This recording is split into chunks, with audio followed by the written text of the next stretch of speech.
Caspase அதனுடைய types பற்றி இந்த வீடியோவில் பார்ப்போம். ஸோ கேஸ்பேசஸ்னால் என்ன? இது ப்ரோக்ராம் செல் டெத் ஆன அப்போப்டோசிஸில் பார்க்கக்கூடிய முக்கியமான புரோட்டீஸ் என்சைம். அது மட்டும் இல்லை, இது ப்ரோக்ராம் செல் டெத்தை தவிர மீதி நிறைய ஃபங்க்ஷன்ஸ் பண்ணுது. அது என்னென்ன அப்படின்னு இந்த வீடியோவில் பார்க்கலாம். இப்போது டிஎன்ஏ டேமேஜ் ஏற்படும் போதோ ஆர் சத்து குறைபாடு ஏற்படும் போதோ endoplasmic reticulum stress or growth factor withdrawal heat shock நடக்கும்போதோ டெவலப்மெண்டல் கியூஸ் அப்படின்னு சொல்கிற இந்த ஃப்ராக் டீஜென்ரேஷன், அதாவது டெய்ல் டீஜென்ரேஷன், அப்புறம் ஃபீட்டஸ் ஸ்டேஜில் இங்கே ஹேண்டில் இருக்கக்கூடிய இந்த ஆர்கன் ஸ்கல்ப்சரிங், இந்த விரல்களுக்கு நடுவில் இருக்கக்கூடிய செல்ஸ் டீஜெனரேஷன், இது நடத்தக்கூடியது தான் இந்த apoptosis program cell death. So இதுக்கு ஹெல்ப் பண்ணக்கூடிய என்சைம் தான் இந்த கேஸ்பேஸ்.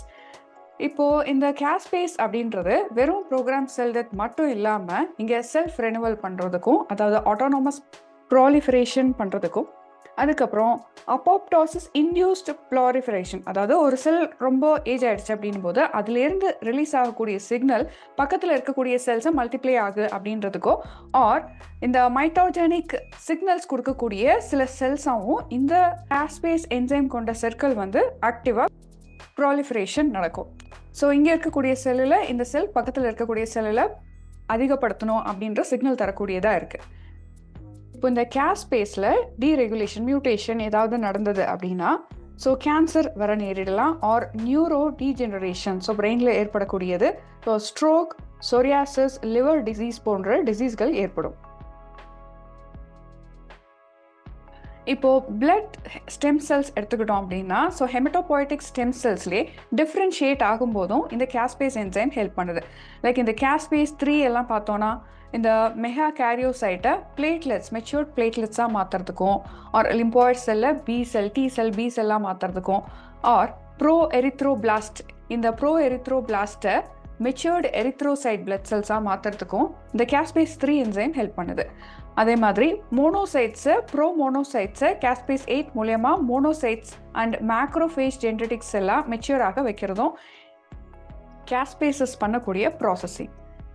இப்போ கேஸ்பேஸ் உடைய டைப்ஸ் என்ன அப்படின்னு பார்க்கலாம். மெயினாக இந்த கேஸ்பேஸ் எங்கே இருக்கும் அப்படின்னா மேமலியன் அனிமல் செல்ஸில் தான் பார்க்க முடியும்.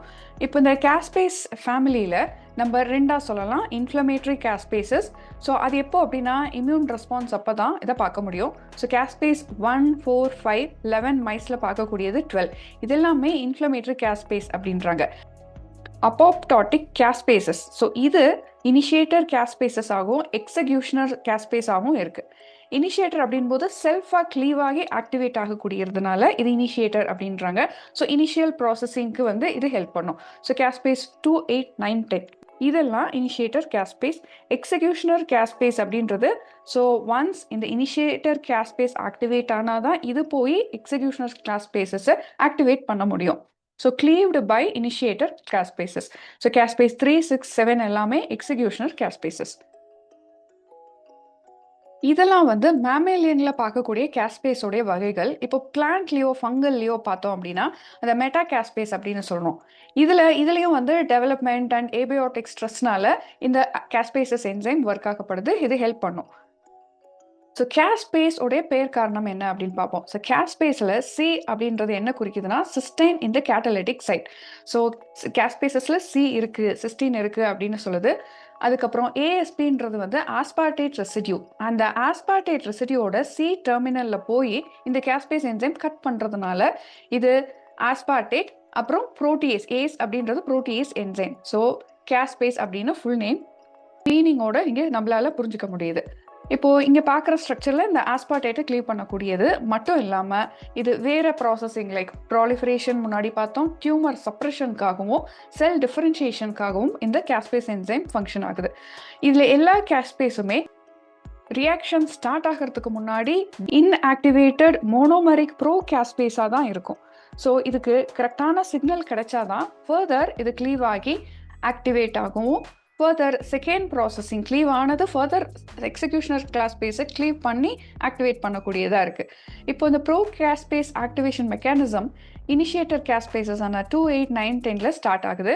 இப்போ இது எப்படி நடக்குதுன்னு பார்ப்போம். இந்த மோனோமெரிக் சப்யூனிட் அதாவது இனிஷியேட்டர் கேஸ்பேசஸில் இங்கே நம்மளுக்கு அடாப்டர் அமினோ டெர்மினஸில் அடாப்டர் பார்க்க முடியும். ஸோ இப்படி 2 அடாப்டரும் ஜாயின் ஆகி தான் டைமரைஸ் ஆகி தான் இங்கே ஆக்டிவ் காம்ப்ளெக்ஸாக உருவாகுது. இந்த ஆக்டிவ் காம்ப்ளெக்ஸ் ஹெட்டரோ டெட்ராமரா ஃபார்ம் ஆனதுக்கப்புறம் தான் இது ஃபர்தர் என்ன ஆகும் அப்படின்னா எக்ஸிக்யூஷனர் கேஸ்பேசஸை க்ளீவ் பண்ணி ஃபர்தர் ஆக்டிவேஷன் பண்ணக்கூடியதாக இருக்குது. ஸோ ப்ரோ கேஸ்பேஸ் இன்ஆக்டிவ் மோனோமரை அதாவது எக்ஸிக்யூஷனர் கேஸ்பேஸ் மோனோமரை க்ளீவ் பண்ணி ஆக்டிவ் ஃபார்முக்கு உருவாக்கிடும். இப்போ இந்த ஆக்டிவேஷன் டைமரைசேஷன் ஃபார்ம் ஆகும்போது இந்த கார்டு டெட் அதாவது கேஸ்பேஸ் ரெக்ரூட்மெண்ட் டொமைன் ஃபார்ம் ஆகுது. அதே மாதிரி டெத் எஃபெக்டர் டொமைன் வந்து ஃபார்ம் ஆகுது. இதை ஃபர்தர் அப்போப்டோசிஸ் ப்ராசஸில் இன்னும் டீட்டெயில்டாக பார்க்கலாம். ஸோ இந்த மாதிரி டிஸ்க் அப்படின்ற டெத் இன்டியூசிங் சிக்னல் காம்ப்ளெக்ஸை உருவாக்கக்கூடியது. அண்ட் இந்த மாதிரி கார்டு ரெக்ரூட்மெண்ட்டோட ஒரு ஆக்டிவ் ஃபார்ம் ஆஃப் இந்த அப்பாப்டிக் ப்ராசஸில் வரக்கூடிய ஒரு ப்ராசஸிங்க்கு ஹெல்ப் பண்ணக்கூடியது. எக்ஸிக்யூஷனர் கேஸ்பேசஸ் இப்படி இருக்கக்கூடிய இந்த ப்ரோ கேஸ்பேஸ் ஸோ ப்ரோ டொமைன் அதுக்கப்புறம் லார்ஜ் அண்ட் ஸ்மால் சப்யூனிட்டோடு இருக்கிறது. இந்த மாதிரி ப்ரோ டொமைன் ரிமூவலுக்கு அப்புறம் கிடைக்கக்கூடியது தான் மெச்சூர் கேஸ்பேஸாக வரக்கூடியது. அதாவது க்ளீவ் ஆனதுக்கப்புறமா இருக்கக்கூடிய ஆக்டிவ் கேஸ்பேஸ். ஸோ இந்த கேஸ்பேஸ்னால இந்த மேஜரான அப்போப்டோசிஸ் முறை எப்படி நடக்குது அப்படின்றத அடுத்த வீடியோவில் பார்ப்போம். இந்த வீடியோவோட ஃபர்ஸ்ட் கமெண்ட்லேயோ ஆர் இந்த சேனலோடைய பிளேலிஸ்ட் செல் டெத் அப்படின்னு ஒரு பிளேலிஸ்டில் இது ரிலேட்டடான இந்த டாபிக்ஸ் எல்லாம் வீடியோஸ் எல்லாம் உங்களால் பார்க்க முடியும். ஸோ உங்கள் எக்ஸாம் ப்ரிப்பரேஷனுக்கும் கான்செப்ட் கிளாரிட்டிக்கும் கண்டிப்பாக ஹெல்ப்ஃபுல்லாக இருக்கும்.